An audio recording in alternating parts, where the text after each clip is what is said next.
सौ Shanta Devi D Patil merit स्कॉलरशिपमुळे विद्यार्थ्यांमध्ये गुणवत्ता वाढीसाठी निकोप स्पर्धा निर्माण होईल आणि त्यातून अधिकाधिक गुणवंत विद्यार्थी घडतील असा विश्वास डी वाय पाटील ग्रुपचे अध्यक्ष डॉक्टर संजय डी पाटील यांनी व्यक्त केलाय। डी वाय पाटील शिक्षण समूहाच्या वतीनं डी वाय पाटील ग्रुपच्या मार्गदर्शिका सौ शांतादेवी डी पाटील यांच्या वाढदिवसाचं औचित्य साधून आयोजित करण्यात आलेल्या सौ Shanta Devi D Patil merit scholarship वितरण समारंभात ते बोलत होते। यावेळी 188 विद्यार्थ्यांना मान्यवरांच्या हस्ते स्कॉलरशिप देऊन गौरवण्यात आलं। डी वाय पाटील शिक्षण समूहाच्या वतीनं सौ शांतादेवी डी पाटील यांच्या वाढदिवसाचं औचित्य साधून आयोजित करण्यात आलेल्या सौ शांतादेवी डी पाटील मेरिट स्कॉलरशिपचा वितरण समारंभ आज संपन्न झाला। यावेळी 188 विद्यार्थ्यांना मान्यवरांच्या हस्ते सौ शांतादेवी डी मेरिट स्कॉलरशिप देऊन गौरविण्यात आलं। यावेळी विश्वस्त सौ वैजंती संजय पाटील, स्कॉलरशिप समिती अध्यक्ष ऋतुराज पाटील, उपाध्यक्ष पृथ्वीराज पाटील, देवश्री पाटील, पूजा ऋतुराज पाटील, वृषाली पृथ्वीराज पाटील आदी उपस्थित होते। 2022-23 मध्ये सुरू केलेल्या पहिल्या सौ शांतादेवी डी पाटील मेरिट स्कॉलरशिपमध्ये 66 विद्यार्थ्यांना तर दुसऱ्या पर्वात 136 आणि आज पार पडलेल्या 2024-25च्या सौ शांतादेवी डी पाटील मेरिट स्कॉलरशिपमध्ये 188 मुलांना प्रमाणपत्र देऊन गौरवण्यात आलं। या समारंभात पाटील कुटुंबियांच्या वतीनं केक कापून सौ शांतादेवी डी पाटील यांना शुभेच्छा देण्यात आल्या। त्यानंतर शांतादेवी डी पाटील यांचा जीवनपट उलगडून दाखवणारी चित्रफीत दाखवण्यात आली।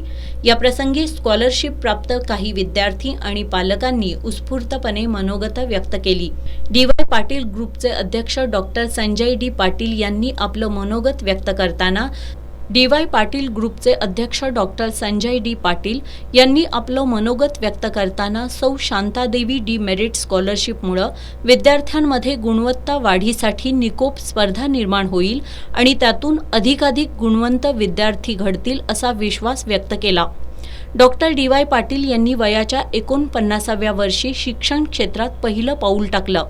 त्यावेळी त्यांना आमच्या आईसाहेबांनी साथ दिली, त्यामुळेच आजच्या घडीला इतका मोठा वटवृक्ष तयार झाला असल्याचं त्यांनी सांगितलं। लहानपणापासूनच मी बहीण भाऊ आम्ही सगळेच एकत्र राहत होतो, त्यामुळेच जवळजवळ 70-75 वर्षापूर्वी देखील आईंचं जे दादा किंवा आई असतील त्यांनी मुली शिकल्या पाहिजेत, हे आत्ताचं गव्हर्नमेंट म्हणते का मुली शिकल्या पाहिजेत, मुलींना चांगलं एज्युकेशन दिलं पाहिजे। पण मी आपल्याला सांगू इच्छितो 1967 मध्येच आईने आणि दादाने विचार करून माझ्या मोठ्या बहिणीला देखील त्यावेळी लहानपणीच फर्ग्युसन स्कूलला इंग्लिश मिडियम स्कूलला पुण्याला घातलं होतं, किंवा हॉस्टेलला देखील पुण्याला ठेवलं होतं। आम्हा बहीण भावांना देखील इंग्लिश मिडियम स्कूलमध्ये सेंट झेवियरला असेल, होली क्रॉसला असेल, 40-50 वर्षापूर्वी देखील त्यांनी हा निर्णय घेतला होता की मुली शिकल्या पाहिजेत, मुलं चांगली शिकली पाहिजेत, चांगलं त्याचं एज्युकेशन झालं पाहिजे। हे जे ऋतुराजनं जेवढं काही यांच्याबद्दल सांगता येईल ते सांगण्याचा प्रयत्न केला आहे। पण आईंचं जे कष्ट आहेत, वडिलांचं जे कष्ट आहेत, ह्या कष्टामुळंच आज डी वाय पाटील ग्रुप आज एवढ्या लेवलला पोहोचलेला आहे।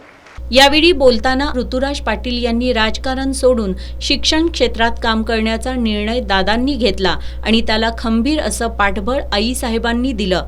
वात्सल्याच्या धाग्यातून त्यांनी कुटुंबाला बांधून ठेवलं। हे आमचं घरातील विद्यापीठच आहे, म्हणूनच शिक्षणाविषयी आस्था असलेल्या त्यांच्या दूरदृष्टीचा विचार करूनच आम्ही ही शिष्यवृत्ती योजना सुरू केली असल्याचं त्यांनी सांगितलं। ज्या काळात शिक्षणाला महत्त्व नव्हतं त्या काळात सर्वांना घडवण्याचं काम आईसाहेबांनी केलं, त्यामुळेच आजच्या घडीला इतका मोठा वटवृक्ष उभा राहिला असल्याचं ऋतुराज पाटील यांनी सांगितलं। आदरणीय आईंनी आमच्या सगळ्या कुटुंबाला एक धागा जो असतो तो आदरणीय आईंनी बांधून ठेवल्याचं काम केलं आणि मग ज्या पद्धतीनं बऱ्याचशा गोष्टी आईंच्याकडनं आम्ही शिकलो।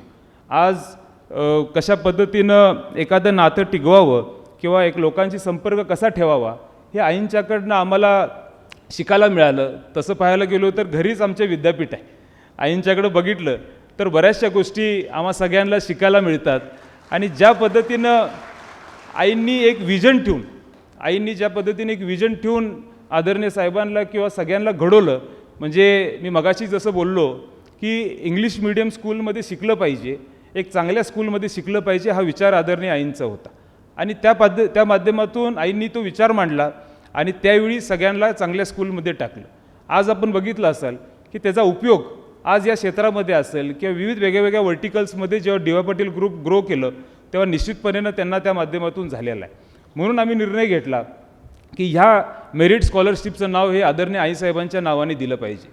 ती दूरदृष्टी, ती विजन हे त्या काळामध्ये त्यांच्याकडे असल्यामुळं त्याचा निश्चितपणेनं आम्हा सगळ्यांना या क्षेत्रामध्ये फायदा झाला हे मी ह्या माध्यमातून सांगतो.